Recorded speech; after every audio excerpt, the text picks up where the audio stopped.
Hello friends, ఇటీవల జగన్ పర్యటనలో ఆయన కాన్వాయ్కి తగిలి ఒక వృద్ధుడు చనిపోయిన వార్త అందరికీ తెలిసిందే. అయితే ఇప్పుడు లేటెస్ట్ న్యూస్ ఏంటంటే ఉదయం నుంచి కూడా సర్క్యులేట్ అవుతున్న వీడియో ప్రకారం స్వయాన జగన్ ప్రయాణిస్తున్న వాహనం కింద పడే సింగయ్య అనే వ్యక్తి చనిపోయాడు. ఆయన కారు కింద పడి నలిగిపోతున్న దృశ్యాలు సోషల్ మీడియాలో తీవ్రంగా వైరల్ అవుతున్నాయి. అయితే మొదట్లో దీనిపై చాలా అనుమానాలు వ్యక్తమయ్యాయి. ఇది ఒక ఏఐ జనరేటెడ్ వీడియో అయ్యి ఉండొచ్చు, లేకపోతే ఫేక్ వీడియో అయ్యి ఉండొచ్చు అంటూ వైసీపీ అనుకూల సోషల్ మీడియా వింగ్స్లో వాళ్ళు సర్క్యులేట్ చేసుకుంటూ వచ్చారు. కానీ ఇప్పుడు పోలీసులు దీనిపై తీవ్రంగా దృష్టి పెట్టి కొన్ని కేసులు కూడా నమోదు చేశారు ఈ వీడియో మీద. ఈ వీడియోలో ఉన్న వివరాల ప్రకారం అది జగన్ మెడకే చుట్టుకోబోతుంది అన్నట్టుగా కూడా తెలుస్తుంది. ఇప్పుడు అక్కడ ఉన్నటువంటి పోలీస్ స్టేషన్ నుంచి మనకు వస్తున్న సమాచారం ప్రకారం ఏంటంటే, ఈ జగన్ కారు డ్రైవర్ రమణారెడ్డి ఒంగోలులో ఏఆర్ కానిస్టేబుల్, ఆయన డ్రైవర్గా అక్కడ పనిచేస్తున్నారు. ఆయన కొద్దిసేపటి క్రితం గుంటూరు పోలీసులు అదుపులోకి తీసుకున్నారనమాట. అలాగే ఏ1గా కారు డ్రైవర్ రమణారెడ్డి, ఏ2గా జగన్మోహన్ రెడ్డి, మాజీ సీఎం వైసీపీ అధినేత జగన్మోహన్ రెడ్డి, ఏ3గా కారు యజమానిని పెట్టాలని వాళ్ళ పేర్లు పెట్టాలని డిసైడ్ అయినట్టుగా తెలుస్తుంది.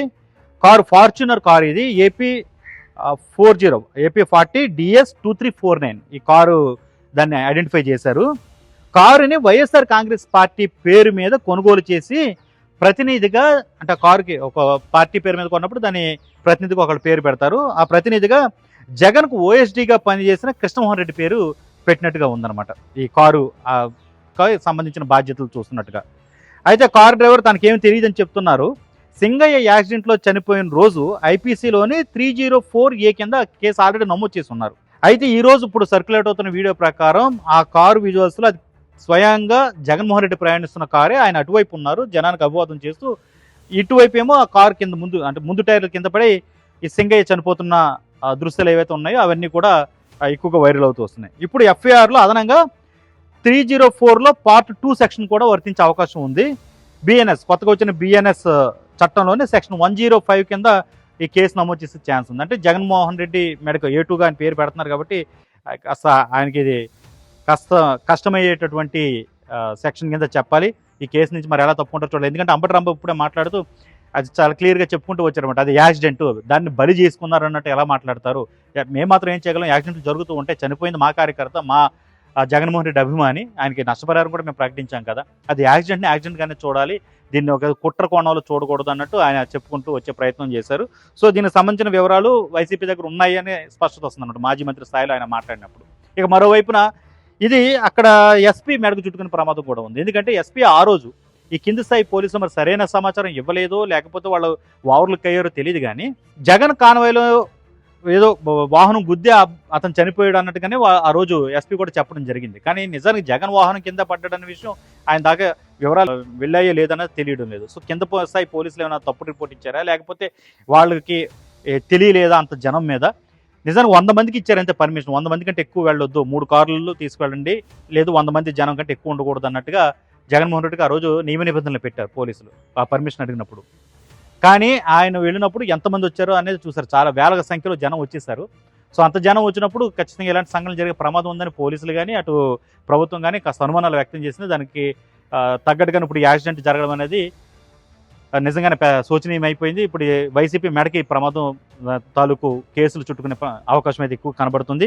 ఇక మరోవైపున జగన్ చెల్లెలు, అలాగే ఏపీ పిసిసి ప్రెసిడెంట్ షర్మిల కూడా దీనిపై చాలా తీవ్రంగా స్పందించారు. ఆమె చెప్తున్న దాని ప్రకారం ఏంటంటే, ఇంత నిర్లక్ష్యంగా ఒక మనిషి కారు కింద పడిపోతున్నప్పుడు కూడా అంత క్రూరంగా ఎలా వెళ్తారు, మీరు చూసుకోవాలి కదా, ఈ ప్రజల ప్రాణాలంటే ఏమాత్రం మీకు విలువ లేదా అంటే చాలా ఘాటుగానే ఆమె తన ఎక్స్పోస్ట్లో పెద్ద పోస్టే పెట్టారు ఆవిడ. సో అది కూడా తీవ్ర చర్చనీయాంశం అవుతుంది. అలాగే మాణిక్యం ఠాకూర్ కూడా, ఏపీకి సంబంధించిన పిసిసి ఈ కాంగ్రెస్ బాధ్యతలన్నీ చూసే మాణిక్యం ఠాకూర్ కూడా దానిపై స్పందిస్తూ ఆయన కూడా ఒక ట్వీట్ చేశారు. జగన్ ఎంత రెక్లెస్గా ఉంటారనేది దీనివల్ల ప్రూవ్ అవుతుందంటే ఆయన చెప్పడం జరిగింది. సో ఇది కంప్లీట్గా పొలిటికల్ టర్న్ అయితే తీసుకోబోతుంది. మరి దీని నుంచి వైసీపీ ఎలాగా బయటకు వస్తుందో చూడాలి, దీనికి ఎలా రిటార్ట్ ఇస్తుందో చూడాలి.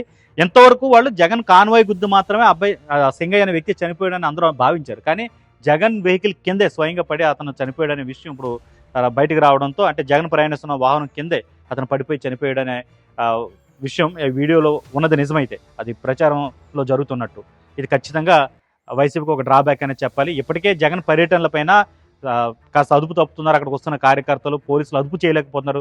గతంలో ఆయన ఒక పర్యటనకు వెళ్ళినప్పుడు జగన్ ప్రయాణిస్తున్న హెలికాప్టర్‌నే వాళ్ళు ధ్వంసం చేసిన పరిస్థితి కూడా చూసాం. సో ఇలాంటి పరిస్థితుల్లో కంట్రోల్ చేయలేకపోతున్నారు తన అభిమానుల్ని జగన్మోహన్ రెడ్డి అంటూ అధికార పార్టీ పదే పదే ఆరోపిస్తుంది. ఇప్పుడు దానికి తగ్గట్టుగానే ఈ యాక్సిడెంట్ జరగడం అనేది ఖచ్చితంగా వైసీపీకి ఒక మచ్చగానే మారే అవకాశం ఉంది. మరి దీనికి ఎలాంటి కౌంటర్ ఇస్తుందో చూడాల్సిన అవసరం అయితే కనబడుతుంది. న్యాయపరమైన చిక్కులు అయితే జగన్ ఎదుర్కొనే ఛాన్సెస్ ఎక్కువ కనబడుతున్నాయి. ఆల్రెడీ ఆయన ప్రత్యర్థులు ఇంకా జగన్ అరెస్ట్ తప్పదు అన్నట్టుగా మాట్లాడుతున్నారు.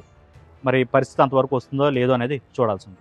మరిన్ని అప్డేట్స్ కోసం చూస్తూనే ఉండండి ఏపీ దేశం.